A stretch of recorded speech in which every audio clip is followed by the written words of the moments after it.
she put me in the cell in lockup. I was in lockup from Thursday night. I was on my menstruation. I couldn't change my clothes. I couldn't change my sanitary napkin. I couldn't bathe. I got nothing to eat. My aunt. Greetings, greetings, and salutations.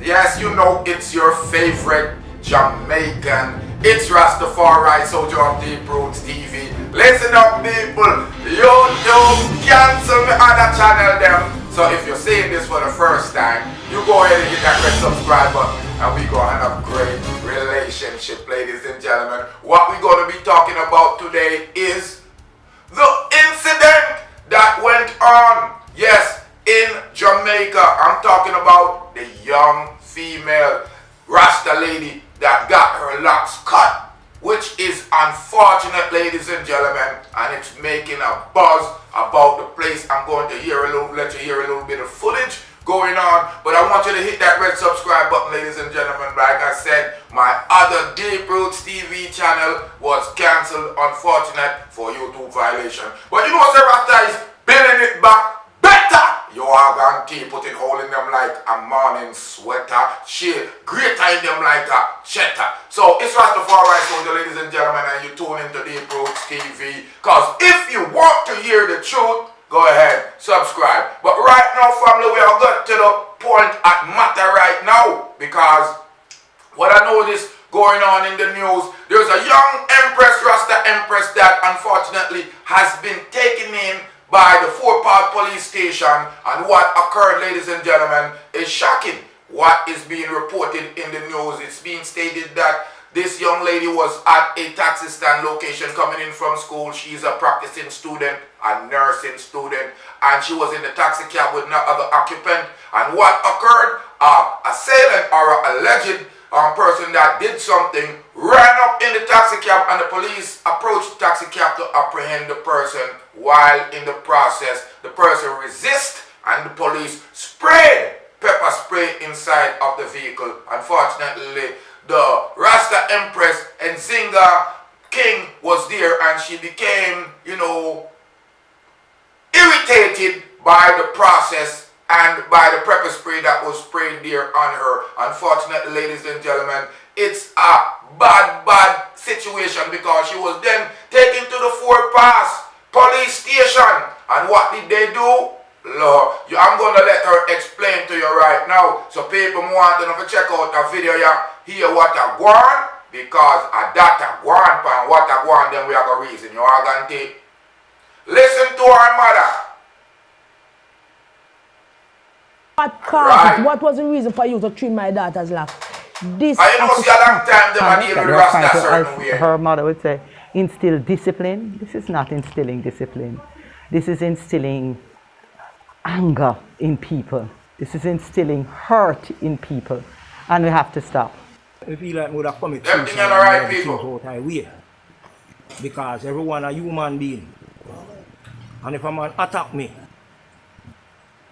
this coming like this is a war, this is a challenge. So I was coming from school. No, that's Nzinga right there that you're looking at. Taxi, waiting on the taxi to load up. I was that's the young empress that they violated. I'm going to let you see the video in its entirety. Just make sure you check out the YouTube channel. I'm going to, asking the passenger what aboarded the taxi to remove himself from the taxi. He did not comply, so one of the police officers came on and draped him. After draping the man punched the police officer in his face. They were there quarreling, and the other policeman came around there and said, okay, you know, come out of the taxi, I'm going to give you something.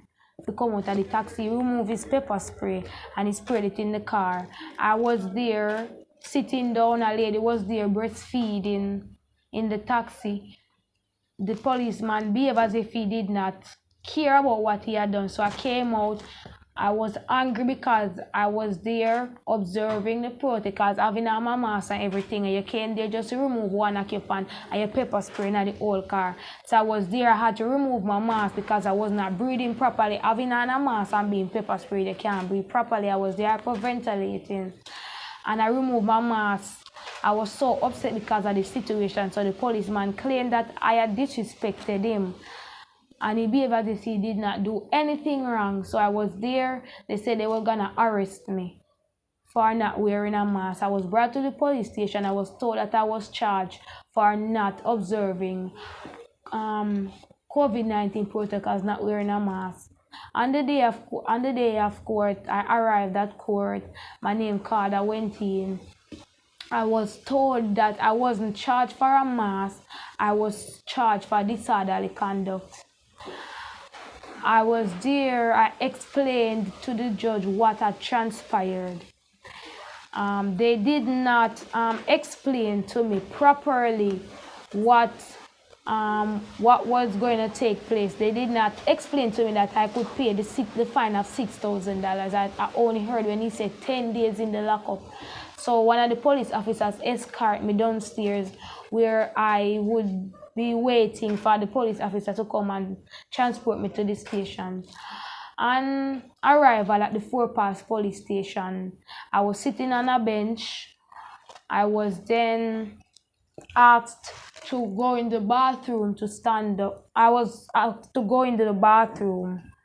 I was there when the Miss Mitchell, Corporal Mitchell, had led me to the bathroom. She had a scissors in her hand. I did not know what was her intention, but I was there standing in the bathroom, complying with rules or whatever they said.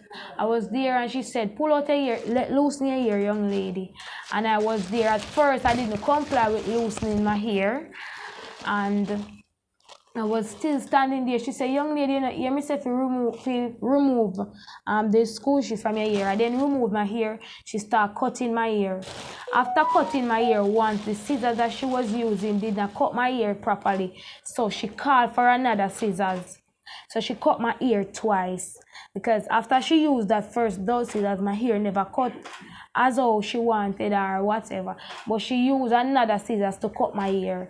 And then give my little comment on this whole situation, because the situation is terrible at this moment. We see a lot of people on the social media saying, where's the Rasta man them? How come the Rasta man them out there deal with certain things? And I'm telling you, ladies and gentlemen, it's 2021 and we have to deal with things legally and properly. Looking through the news, people, the senior academic advisor at the University of West Indies at Mona says that the recent allegation by the policewoman trimming off the locks of the Rasta woman is in custody is reinforce the Afrocentric, hatred of the people. Now, according to Dr. Jalanan Niam, head of the UWT Rastafarian Student Unit, most academic students that are Rasta are well. Now, Rasta is linked to the Afrocentrism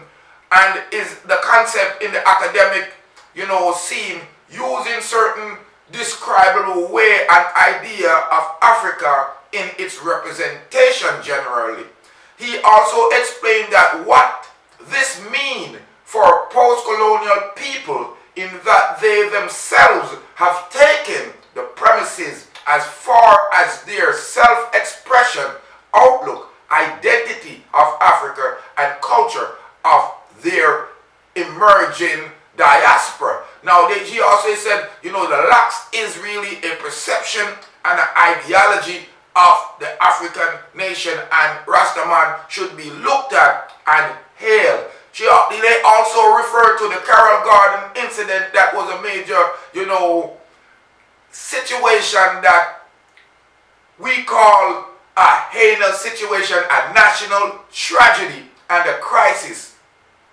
But routinely, and this is the historic of Rastafari, individual have had to move with stealth or in group in order to defend themselves from being hatched, lynched by gangs of police. So collective security becomes the important early point of the view, because otherwise you could have been scalped, scraped up, disappear, and this is a part of the narrative of the individual that have to face in Jamaica. Ladies and gentlemen, many times I speak bluntly about the treatment that Rastafari face in Jamaica. And many people are appalled and don't believe what I'm saying, that Rasta man is one of the most disliked person in Jamaica. And it is unfortunate because he is the iconic body of Jamaica. He's the embodiment of the culture of Jamaica. And it is unfortunate. And in this time, ladies and gentlemen, I know Miss Nzinga King have acquired a lawyer, which I hear is Big Youth's son, Mr. Buchanan. But I'm also hearing, rumors and news in the social media that the young lady cut her own locks, so said by another friend. But again, like I'm saying, even if it is so, Rastafari has been persecuted deliberately in Jamaica many times, ladies and gentlemen, and it is unfortunate, and we have to make sure that we look into this situation for each and every African male in this world. Rastafari is an identity and a preservation of the history and the ideology of the ancient conservative mind. So all them people you have to know, I don't know politics thing or nothing. Rastafari I live like granny used to live and grandpa used to live, because we understand that, it's important to live a certain way. Right now you hear them talk about carbon footprint and all kind of different things. They talk about, agriculture. They talk about, environment. They talk about, organic eating. They talk about, using cannabis as a medicine, CDC and all that. A Rastafari liberty, the people them I deal with, you are guarantee. So at the end of the day, say, more of the people them pay. Subscribe when you see this video, because if you see this video, the channel brand new again. But listen, a YouTube are going like they want to take me off the YouTube, but I'm building it back bigger and better. Yeah, you guarantee. So ladies and gentlemen, it's Rastafari Soldier. I'm here on Deep Roots TV, Real Truth TV. I'm one of the people that feel overstand said, and I really said, Rasta try put them culture apart. The item, Rasta is just preserving the item culture, because Rasta is the holder of the history of the African people, and more life, more joy, and people will turn it up. I will make sure the quality proper, and we all give you like Rasta. So remember, it's Rastafari Soldier. Yeah, just subscribe from you seeing this. If you will subscribe to the other channel, it gone. May I start over, subscribe again. Give me a thumbs up and let me know so you subscribe again, because you know what? We'll take it on a different level. Yeah, fire upon the devil. More life, more joy. And big up my Rasta family them. It's Rastafari Soldier. Fire upon the heathen. And so we are deal with it. You are going to free them, free them. Free up, free up, free up, free up. Give thanks, my family. We're back at it again. She put me in the cell in lockup. I was in lockup from Thursday night. I was on my menstruation. I couldn't change my clothes. I couldn't change my sanitary napkin. I couldn't bathe. I got nothing to eat. On Friday, my mother came. On Thursday, I got locked up. Friday, my mother came with snack, water, and stuff. They denied my mother. They did not take that visit. They denied the visit. They took the stuff, but they didn't take the food from me. They did not take the food from my mother. They only took the clothing. From Thursday night, I did not eat. On Sunday, my mother said she brought some dinner, because Sunday is the official visiting day. They did not give me that food until 6 o'clock in the evening. When I got the food was sour. I couldn't eat the food because the food had closed up with the vegetable and everything on it. So I couldn't eat the food because the food was sour. I was there so stressed out, traumatized.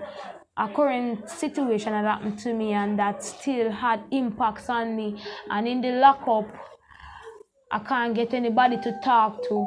I was in the lockup Um,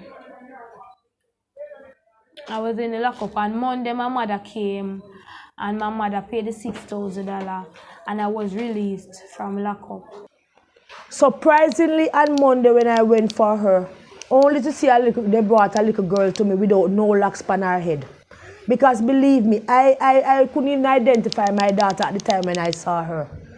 Because I was saying that why the police are taking so long to bring her out after I have brought the receipt to them saying that I paid the fine.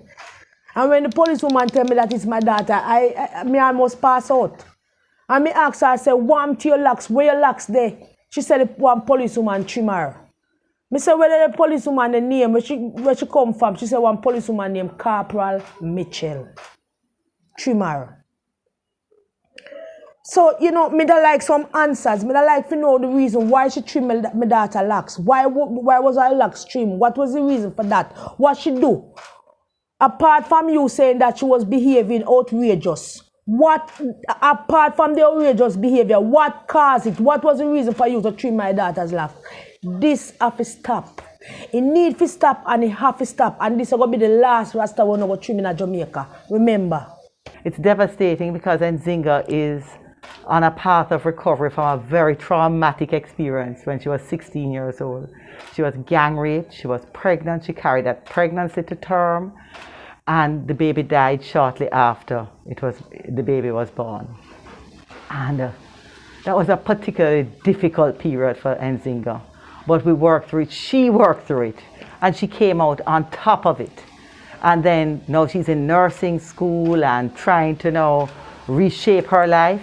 And then for this to happen at the hands of the state, at the hands of the police who she should trust to help to protect her, it is really very devastating for us. And, you know, I tell her today, she's a strong girl, she's a lioness. You know, we believe in her. And everything in life must happen for a reason, because maybe this is the thing now to propel for us to be able to highlight that this kind of behavior by our state cannot continue. Our police cannot continue to abuse people like this. They cannot abuse Rasta like this. You understand? Rastafarians have done so much for this country, Rastafarianism, in terms of even our own exposure, putting us on the map. For us at this stage of life, at this stage of enlightenment, to have this kind of abuse of a religious symbol of a person, a part of that person's identity, is unbelievable for me. And we have to take it very serious. It's not the first time. It's the second incident in 1 year, actually almost 1 year to the day. Last year, a young Rastafarian child was not allowed to be enrolled in primary school because she had locks. Now they've taken it to the absolute extreme to cut off a young lady's locks, cut off a part of her identity, cut off a part of her religion in the name of, disorderly conduct, that they are trying to, as her mother would say, instill discipline. This is not instilling discipline. This is instilling anger in people. This is instilling hurt in people. And we have to stop. Now this feel like me would have commit suicide, you know. Yeah. So I feel like me would have commit suicide and would have the things out of way. Because everyone a human being. And if a man attack me, this coming like this is a war, this is a challenge. But me not take it that way heavy. Because them say you cannot take a law in your own hand. So we make them deal with freedom thing. As can't we set up. Because this happened a Coral Garden. See here. The leader of the government. See it here. Yeah. See it here again. And they attack Rasta. And Rasta leave them out. And then come a back a wall again. So this look like is an ex-Coral Garden or an ex-Back-a-Wall incident. And we not take that one here lightly. No, this can't go and need. And judgment. It's a spiritual warfare, this. It's a religious war. Christian against Muslim or Christian against Rasta. And then can't win this war. Because righteousness mighty than sin. And anyone go against I and I surely perish. We don't know apology say. Yeah. And that's my talk. I said, Miss, you can't cut my hair because I'm a style and a braid nor sister like saying I'm here. From I was a child, I said I'm 19 years of age, and from I could remember as a child, my mother was locking my hair. So it's not style, it's a part of my culture, it's a part of my religion. And she behaved as if she never cared, she never have any remorse, she never have any feelings, she never have no second thoughts. She never have no, she behaved as if she have no remorse for anybody. That because a statement that she said, more than one, in the midst of more than one person, that when she's coming to work, she left her heart out at the gate, so she don't care, she don't have no heart, she don't care about anybody's feelings. That's what she said. When she coming to work, she left her heart out at the gate. She took a lot from me because as I said, I've been suffering from a recent trauma. I've been traumatized, and this now she just bringing me back. Well, I won't let it bring me back, but this bringing me back to some memories of being abused, and I've been sexually abused, and now I'm being physically abused and mentally abused. I would like for some justice for my daughter. And I know it now go put on back her locks on her head right away. Eventually, it will go back. But I would like for some justice for her, and I would like for some justice for Rasta and a whole. Because what you have done to her, it will happen to someone else in locks, and this needs to stop. Rasta has contributed so much to Jamaica, to the world at large. We need to be respected. We are recognized, yes, because we can't vanish, so we are recognized, but we are not respected. We need respect, universal respect. This needs to stop.